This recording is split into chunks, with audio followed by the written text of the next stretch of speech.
पुरुषोत्तम मास महात्म कथा 14वें अध्याय के अंतर्गत श्री नारायण जी बोले। इसके बाद चिंता से आतुर राजा दृढ़धनवा के घर वाल्मीकि मुनि आए, जिन्होंने परम अद्भुत तथा सुंदर रामचंद्र का चरित्र वर्णन किया है। राजा दृढ़धनवा ने दूर से ही वाल्मीकि मुनि को आते देखकर घबराहट के साथ जल्दी से उठकर भक्ति युक्त हो उनके चरणों में दंडवत प्रणाम किया। भली भांत पूजा कर उत्तम आसन पर ऋषि को बैठाकर उनके चरणों को गोद में लेकर दोनों हाथों से धोया और उस चरणोदक को बड़े हर्ष के साथ सिर से धारण कर शुक पक्षी के बाद स्मरण करता हुआ राजा दृढ़धनवा ने मधुर वचन से यूं कहा। दृढ़धनवा बोला, हे भगवान, इस समय मैं कृतकृत्य हूँ, भाग्यवान हूँ, मेरा जन्म सफल हुआ। हे प्रभु, आज मेरा मनोरथ पूर्ण हुआ। आज आपके प्रत्यक्ष दर्शन से शास्त्रादिकों के यथार्थ अर्थ का ज्ञान सफल हुआ। हे जगत के पावन करने वालों के पावन करने वाले, आज मैं अपने भाग्य का क्या वर्णन करूं? श्री नारायण बोले। इस तरह वाल्मीकि मुनि को कहकर वह राजा मौन हो गए। उसके बाद वाल्मीकि मुनि उस राजा को विनय युक्त देखकर बड़े प्रसन्न हुए और जनता को आनंदित करते हुए बोले।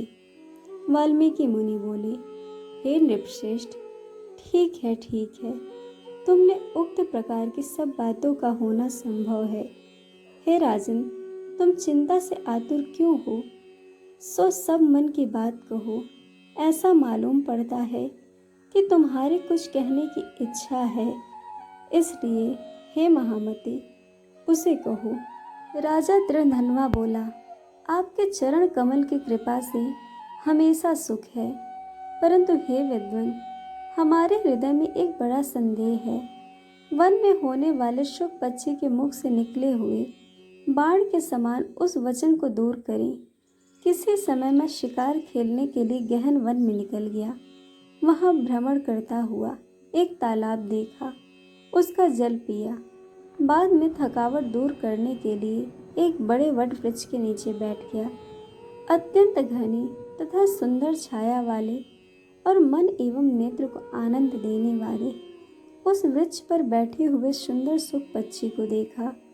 जब उस सुख पक्षी पर हमारी दृष्टि गई, तब उसने हमारे सम्मुख होकर एक श्लोक पढ़ा कि इस पृथ्वी पर विद्यमान अतुल सुख को देखकर तो तत्व यानी कि आत्मा का चिंतन नहीं करता है, तो इस संसार के पार कैसे जाएगा?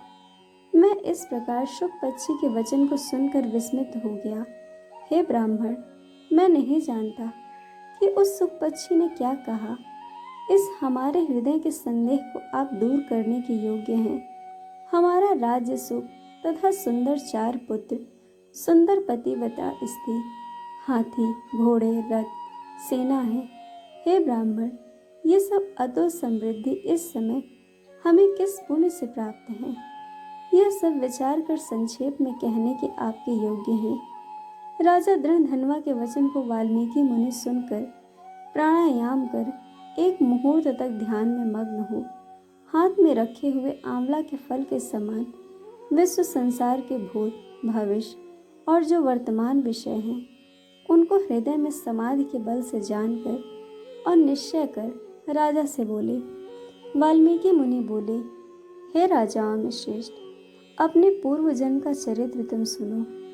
हे राजेंद्र, पूर्व जन्म में आप द्रविड़ देश के ताम्रपर्णी नदी के किनारे वास करने वाले सुदेव नामक ब्राह्मण थे।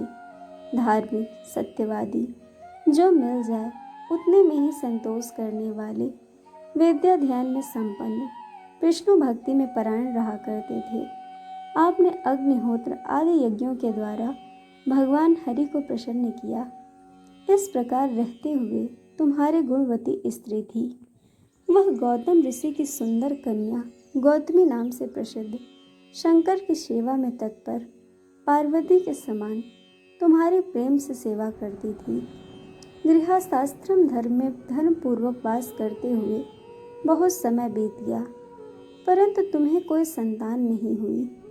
एक दिन अपने स्त्री से सेवित आसन पर बैठा हुआ दुखित ब्राह्मण गदगद स्वर में बोला, अय सुंदरी, संसार में पुत्र से बढ़कर दूसरा सुख नहीं है और तपदान से उत्पन्न पुण्य दूसरे लोकों में सुख देने वाला होता है। शुद्ध वंश में होने वाली संतान इस लोक में तथा परलोक में कल्याण करने वाली होती है। उस श्रेष्ठ पुत्र के न मिलने से मेरा जीवन निष्फल है। न तो मैंने पुत्र को प्यार किया और न वेद पढ़ने के लिए सोने से जगाया, न तो उसका विवाह किया, इसीलिए मेरा जन्म व्यर्थ में चला गया। अभी मेरी मृत्यु हो, मेरे को आयुष्य प्रिय नहीं है। इस प्रकार अपने प्रिय का वचन सुनकर स्त्री गौतमी खिन्न मन हुई। बाद धैर्य धारण करती हुई प्रिय वचन बोलने में चतुर, प्रिय पति के प्रेम में मग्न वह स्त्री अपने पति को समझाने के लिए सुंदर वचन बोली। गौतमी बोली, हे प्राणेश्वर, अब इस तरह तुच्छ वचनों को न कहिए। आपके समान भगवत भक्त विद्वान लोग मोह को प्राप्त नहीं होते हैं। हे विभो, आप सत्सर्ग में तत्पर रहने वाले हो, आपने स्वर्ग को जीत लिया है।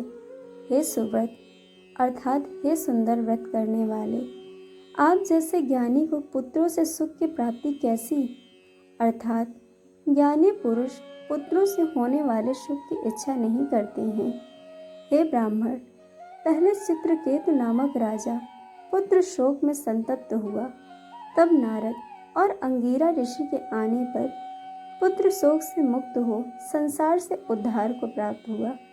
इसी प्रकार राजा अंगवेन नामक दुष्ट पुत्र के कारण रात्रि के समय वन को चला गया। इसी तरह हे स्वामिन, आपको भी संताति दुख देने वाली होगी।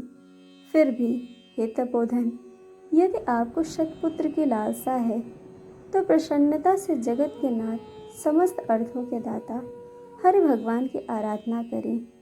हे ब्राह्मण, पहले सांख्याचार्य कर्दम ऋषि ने जिनकी आराधना कर पुत्रों को प्राप्त किया, जो कि पुत्र योगियों में श्रेष्ठ कपिल देव नाम से प्रसन्न हुआ।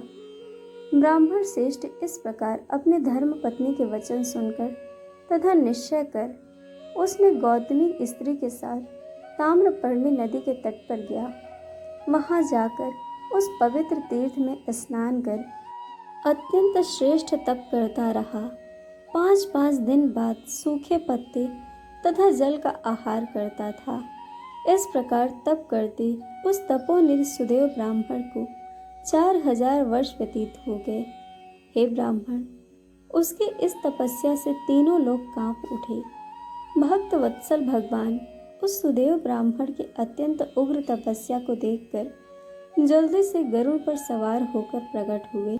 श्री नारायण बोले, नवीन मेघ के समान जगत की रक्षा करने में समर्थ 4 भुजा वाले प्रसन्न मुख मुरारी को देखकर सुदेव शर्मा ब्राह्मण हर्ष के साथ मुकुंद भगवान को साष्टांग प्रणाम करता हुआ बोला। इस प्रकार पुरुषोत्तम मास महात्म कथा 14वां अध्याय पूर्ण हुआ।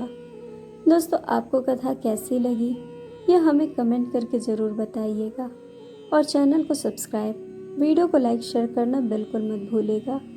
वीडियो देखने के लिए आप सभी का बहुत बहुत धन्यवाद। जल्द मिलेंगे इसके अगले अध्याय के साथ।